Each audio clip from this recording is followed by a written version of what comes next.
This is Robert Kaplan from the Foreign Policy Research Institute in Philadelphia. This is a podcast series about great power rivalry in an age of global demons. If Russia continues to interfere with our democracy, I'm prepared to take further actions to respond. Cyber attacks on the United States, economic coercion. The United States does not have the qualification to say that it wants to speak to China from a position of strength. How will conflicts between the United States and China and between the United States and Russia interact with pandemics, climate change, massive cyber attacks, state failures, and other terrors of a global media age?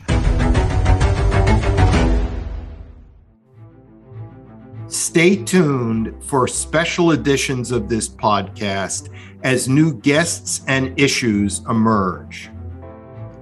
With me today is Elizabeth Economy. She is a senior fellow at the Hoover Institution at Stanford in California, and she is the author of a new book, The World According to China, which is what we're going to talk about today.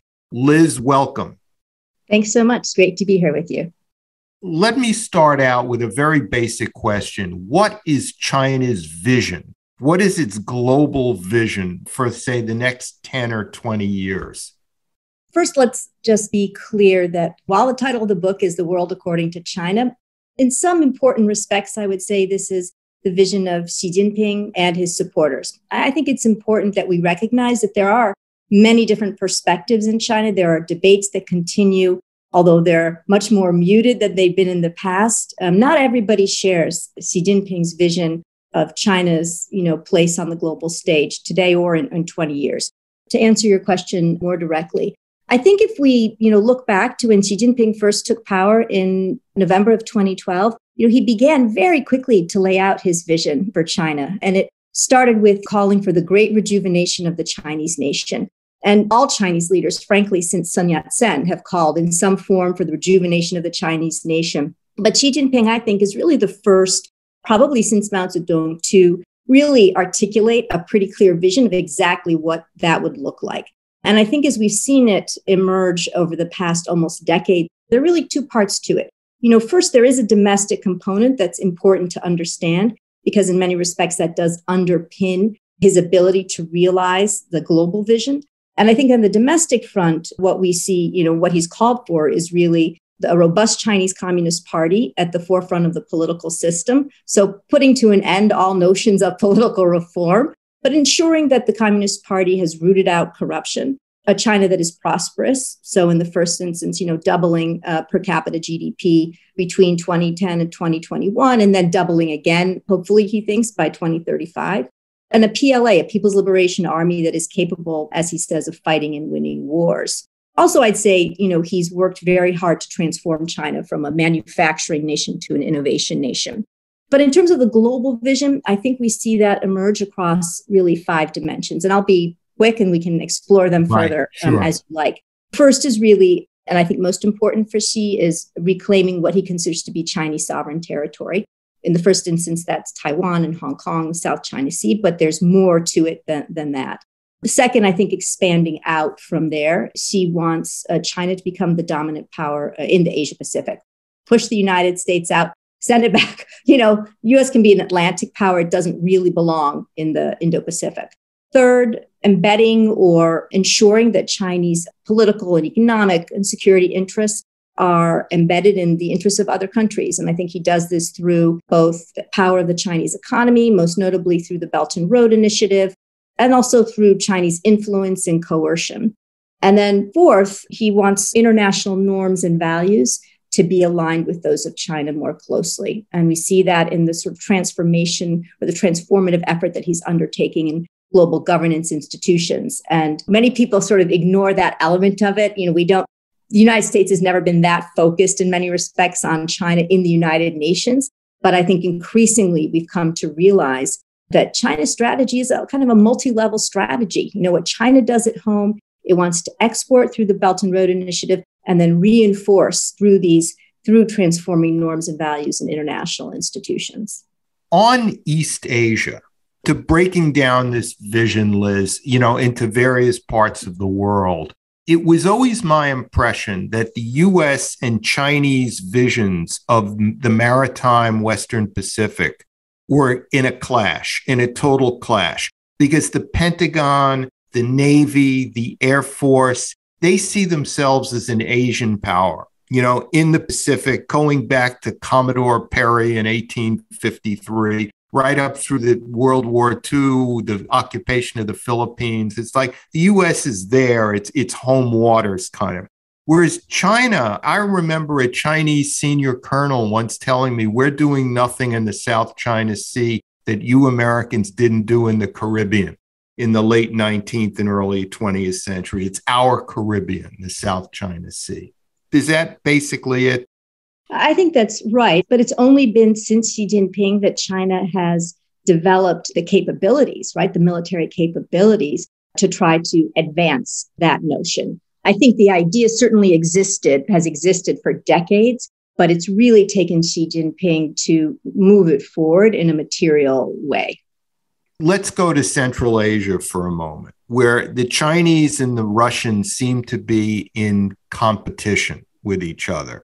It's a post-Soviet space. Russian is still a lingua franca, but the Chinese have been increasingly active economically and even in the security realm there. How do the Chinese see their competition with Russia in Central Asia? I think Americans kind of hope Central Asia might be an area where China and Russia where their divisions, where their competition for influence might in fact enable some sort of closer partnership, potentially between the United States and Russia. I have to say, increasingly, I don't see that happening. I think in many respects, Xi Jinping has said that Putin is his best friend in the international system. He said that publicly. You can find it if you look for his speeches. And I think in many respects, Russia has subsumed sort of its great power aspirations in the Asia Pacific, I would argue, to those of China. It has, in fact, played a sort of younger brother role to China simply because of the strength of China's economy, and I think its growing military strength. And I do think there is the potential. There has been a division between China and Russia in terms of China being the economic power, but Russia is still playing a very important role globally as a security power, right, as a military power. I think as China begins to transform itself, and we're going to see that as it moves from having one, military logistics base in Djibouti to having, I think, many, many more bases globally, I think there's some new tensions may emerge. We'll have to see whether the relationship, moves into one of a little bit more of competition, as you're suggesting, or, hopefully not, some form of an informal alliance. I think, look at the Shanghai Cooperation Organization, right? Yeah. That is an organization that brings together China and Russia and the nations of Central Asia, India, Pakistan, along with some observer nations that, where they are sharing some intelligence, sharing sort of how to combat, terrorism. There's an effort to work together more than there is to stress the potential lines of conflict in the relationship. I think the Russian-Eurasian Economic Union really has nothing on the Belt and Road Initiative at this point. Nobody really talks about it in competition with the Belt and Road. Interesting. You mentioned Djibouti before, and it was just in the newspaper that the Chinese want to have a military base on the Atlantic in Equatorial Guinea, which the Biden administration is trying to prevent. The Chinese, they run the port at Gwadar, which is tucked away in southwest Pakistan. It's mainly in the Persian Gulf almost. Do the Chinese have a military vision for the Middle East, or is it purely economic and logistical? So I would say that initially, I think Xi Jinping's vision was really purely political and economic. I didn't see early on, as I've read through thousands of pages of his speeches beginning since the time he became general secretary. I didn't really see a military ambition. Certainly there were military leaders who would talk about this kind of thing. In particular in the Middle East, I would say initially it's really been about economics, political, at a couple points in time. China has tried to set itself up as a potential arbiter, in Middle East conflict. It hasn't really gone anywhere because I don't think the diplomats have the wherewithal at this point to play that kind of mediating role.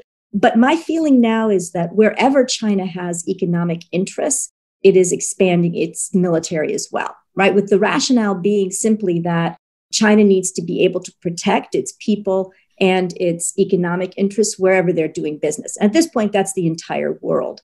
Does China have a vision for itself as a military power in the Middle East? I don't see that still. That's not, I don't think, at the forefront of at least Xi Jinping's thinking. Again, I would imagine that someplace in the back rooms of the PLA, there's a lot of thought being given to this, but I don't think that's front and center on his agenda. But I think he wants a foothold and a toehold wherever the country has economic interests.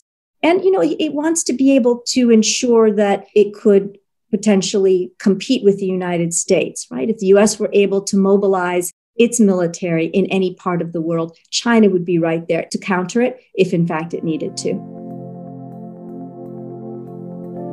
When we come back, Elizabeth, Economy, and I will talk about China's goals and ambitions in Europe.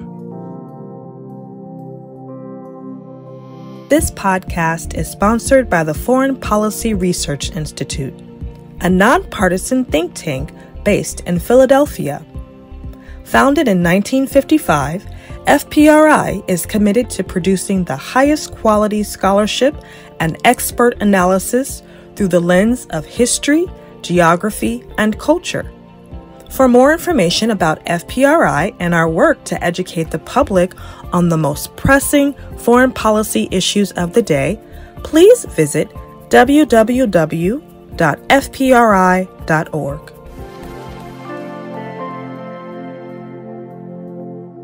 Switching to Europe for a moment. You would know this better than I, but more and more Europeans are doing their trade with China, or a large amount of their trade with China. China has a port in Piraeus in Greece that it's running. It's not its port. And it has designs on working at ports in Trieste in Italy and in some other places. Fill this out for the audience. What China's goals in Europe economically and in the maritime space as well. I think it's clear that China's ambition is global, and it's not in many respects anything that China is doing in one part of the world, it tends to do in another part of the world. Europe is one of the most advanced economic regions, so China does have particular interests there. But overall, if you look to understand whether it's in the military or it's in the political realm or it's in the economic realm, China operates from the same playbook. So it's ports in Europe, but it's ports in Africa, right? Yeah. It's ports, as you're saying, in the Middle East, it's ports everywhere. It is part of a global ambition. And I think a lot of this was pushed, very early on with the Belt and Road Initiative. And I think, interestingly, as we're seeing China begin to take, a few steps back from its ambitions with the Belt and Road, and just, to be clear, what is the Belt and Road Initiative? Xi Jinping launched it in 2013. It began as an ambition around hard infrastructure, right? Connecting some of China's lesser developed regions to the rest of the world through 6 corridors, 3 maritime and 3 overland, using it to export Chinese overcapacity as well. But it was ports and it was bridges and it was railroads and it was highways. And that's where it started. And it's, moved well beyond there. But the ports were an essential component of the Belt and Road Initiative. What I think is interesting now is, as many countries have begun to be more concerned about the degree of Chinese investment, right? Their rising levels of debt, the quality of the infrastructure, the labor and environmental issues around the Belt and Road, China's begun to take a few steps back, right? It's promised to improve its practices. I don't think we've seen that improvement. So it's begun to take a few steps back. The level of investment, the level of lending that China has extended has begun to diminish over the years. I think the peak was 2016. But ports remain one of the areas where China has signaled that it will continue to push forward. And, ports are important to China, not only for the trade, the global trade that they enable, obviously, which is different from a railroad that might, span 2 different African countries, for example, but because some of them, could be used right? For refueling purposes, for, PLA Navy or ships. And you see that the PLA Navy, for example, did visit the port of Piraeus, which, as you mentioned, has the controlling stake by Costco, the Chinese firm. So I think that dual use element is actually important as well for China. Yes, even in a jet age, goods travel by sea or road. That's the boring fact of life, even in the jet and information age, especially in an age of container ships, the whole invention of the container as a standardized element of trade. Circling back a bit to Asia, unpack Taiwan for us. What is China's goal there? It seems to me that the Chinese would not launch a military invasion on Taiwan because they might lose. And if they lose or it doesn't go right, that could endanger the future of Xi Jinping's rule in the Communist Party. So that China will seek to envelop Taiwan in other ways. So I would say this, the issue of whether or not China will invade Taiwan, I think, is one of the great debates underway right now among scholars and policymakers involved in China and Taiwan, particularly here in the United States, but also, I think, globally. I tend to believe that Xi Jinping does have unification with Taiwan as an essential part of his rejuvenation of the great Chinese nation. I don't believe that Xi will consider his tenure a success unless Taiwan is under mainland control. When you ask Chinese officials or scholars, what is the path toward peaceful unification? You will not get an answer, or at least I have not been able to get an answer over the past few years. China has undertaken extreme coercive measures since the election of Tsai Ing-wen in 2016, and they have failed to move the needle with regard to Taiwan. Taiwan has not succumbed to mainland Chinese pressure. So, they've dropped the tourism, they've dropped the number of students studying Taiwan. They don't have any of the semi-official government talks that used to be underway. They've had an enormous uptick in the sort of military adventurism that's been directed against Taiwan. They meddled in Taiwanese elections via cyber attacks. So they're doing everything they can to try to bring pressure to bear on Taiwan to get Taiwan to fold. But they're not folding. And in fact, of course, some 60 or more % of Taiwanese favor Taiwanese independence at this point. You can't even get the KMT to talk about unification of the Kuomintang, which is traditionally favored at some point in the future, right? Being part of China, not currently China, but, a democratic China, perhaps in the future. That's a political party that has favored that. But you can't even get them to talk about one country, two systems in the wake of what happened with Hong Kong. So when I look out at the landscape of sort of Xi Jinping's ambition and where Taiwan sits now, I see very limited opportunities for Xi to make progress on Taiwan short of a crippling cyber attack coupled with the military. And I do think you're right that he's not willing to risk it until, though, he is confident that he will achieve success. And I think that is what we need to be guarding against, is any assessment by Xi that he could launch a successful military attack against Taiwan, because everything he has said since he came to power has indicated that that issue of sovereignty, that issue of control over Taiwan, Hong Kong, and the South China Sea, that is paramount for him. When we come back, Elizabeth Economy and I will discuss China's Finlandization, what it means and what it means for Asia. If you're enjoying the Global Demons podcast, you'll also enjoy Robert D. Kaplan's latest book, The Good American, a sweeping yet intimate story of the most influential humanitarian you've never heard of, Bob Gersony, who spent 4 decades in crisis zones around the world.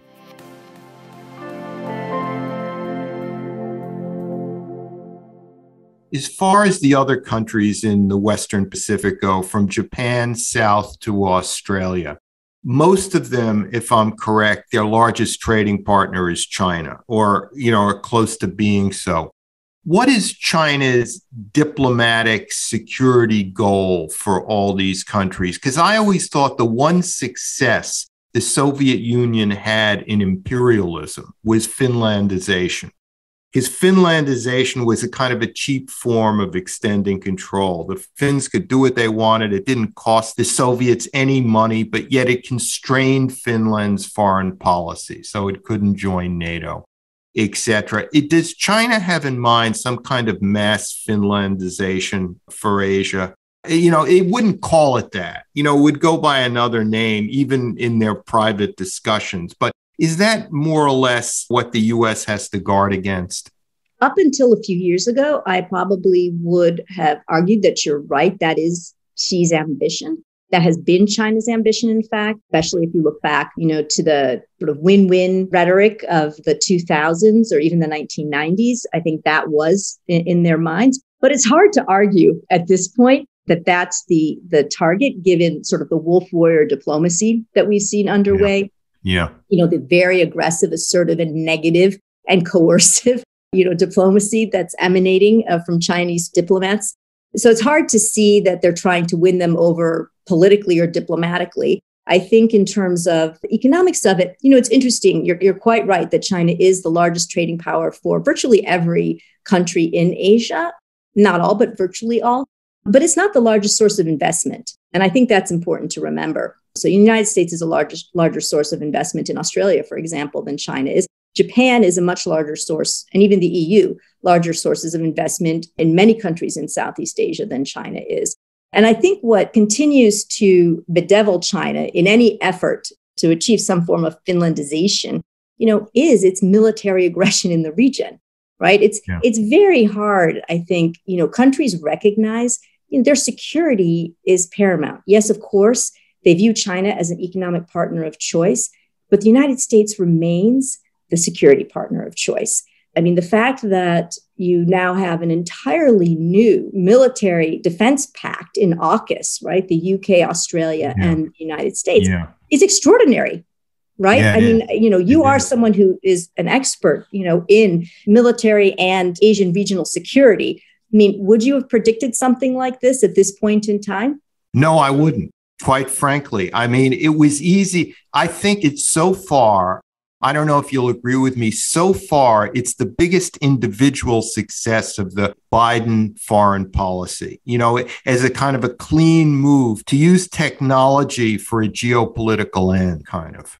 Yeah, I mean, I would say it's certainly one success. I think there have actually been some others. I think the enhancement of the Quad, Japan, Australia, and India, moving it beyond a security pact to include things like vaccine diplomacy, to have an emerging, and critical technology working group to talk about supply chains in a really serious way. I actually think that's success. It's not as definitive because it's more process oriented, but in terms of concrete accomplishments, right? I think you're probably right, but I think it surprised everybody. Would you rate the Biden administration thus far on China and Asia? Considering that it's early, maybe 1/4 way or even less than 1/4 way through the administration, and a lot will happen over the next 3 years. Right. So here's truth in advertising. I am on leave from Hoover to serve as a senior advisor to the Secretary of Commerce, Gina Raimondo. So let me state definitively that my remarks are my own and not representing those of the administration. Having said that, I will say that you'll see that many of the recommendations that I have are things that the Biden administration is undertaking.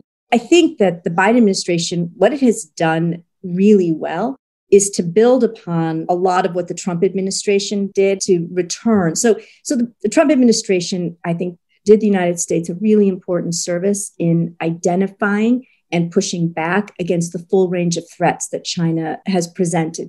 More than any administration, they recognized that under Xi Jinping, we had a really transformative leader, a game changer, right? And we needed to acknowledge this is not the same China. And I think the Trump administration did a really good job of that. What the Biden administration has done has been to continue sort of that same kind of threat assessment, right? And continued with the export controls, the entity list. It has not softened its position, continued to support a stronger U.S. military position, but it has also gone back to more traditional U.S. forms of diplomacy and engagement. So working with our allies. And that, I think, is the point of the strengthening of the Quad, the development of the US-EU Trade and Technology Council, new Asia-Pacific economic framework, frankly, that Secretary Raimondo is leading. So not to be an advertiser for this, but I do think it's actually the first time we're really getting back into Asia in a significant economic way since we withdrew from the Trans-Pacific Partnership. So I think that element of it, I think the values element of it, the President's Democracy Summit, I think these are all the building blocks of a really robust U.S. foreign policy that is designed to not only compete and counter China, but to raise up the values and the norms and, for what the United States stands for and what democracies, stand for. I think that's just a really important addition. If I had two things that I would say are still on the table to be done, I would say one is just articulating a vision, a really clear vision for what the United States sees as its place in the world in 2049, right, or 2050. Yeah. I think that is something that Xi Jinping has done, and that's something that the United States needs to do. And I think the second thing is probably ensuring that the United States, as it reboots and reclaims its leadership position as the greatest democracy, in the world, if we can do that, let's wait and see. But if that's our ambition, is that we need to be more inclusive. And one thing I think that, I certainly discovered in my research is that, China does a very good job of paying attention to, small countries, right? Emerging economies in Africa, in Latin America, Southeast Asia. In the United States, we tend to place a lot of focus on our allies. And I think, we need to think in terms of really broad engagement with the rest of the world as well. Because this is a global competition. It's not just, the 9, democracies out of the 10, wealthiest economies in the world, which China is number 2 and the remaining of the 10. Final question. What is it about China, if you could pick 1 or 2 or 3 things, that the American people, or we'll call it the educated Americans, don't get, that needs to be more emphasized in terms of what we're dealing with? Things that you feel when you're in discussions with people who are not China experts.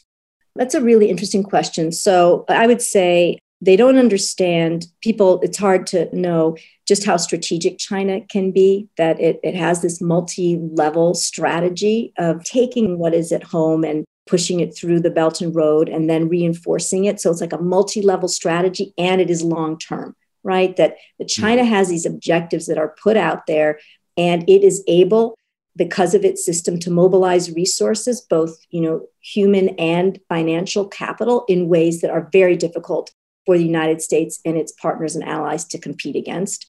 I think second, we've bought into the narrative that, the East is rising, the West is declining, China's rise is, an assumption of the position as the greatest power is inevitable. I think there's a lot of belief in that's here.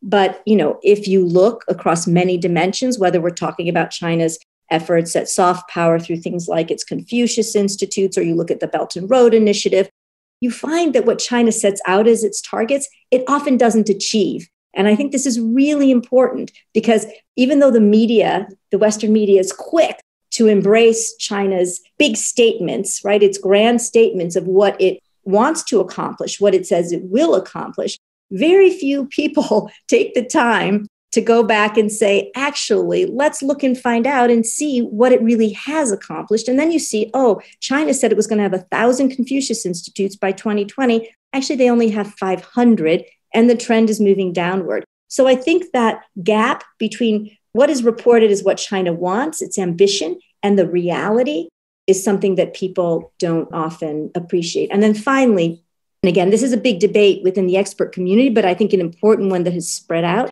is that China is exporting elements of its authoritarian model, right? So people say China is not the same as the Soviet Union. It is not an ideological battle. But again, I think if you look at human rights issues, if you look at internet governance issues, how China wants to control the internet, it is taking its own values and exporting them to other countries, and exporting them into international institutions like the United Nations. And I think this poses a pretty significant threat that is underappreciated by many people. Liz Economy, thank you so much for your time with us today. Thank you. Bye-bye. Thank you for listening to this episode of the Global Demons podcast, brought to you by the Foreign Policy Research Institute. If you've enjoyed this episode, please subscribe anywhere you get your podcasts and visit our website at www.fpri.org. For the Foreign Policy Research Institute, I'm Robert D. Kaplan.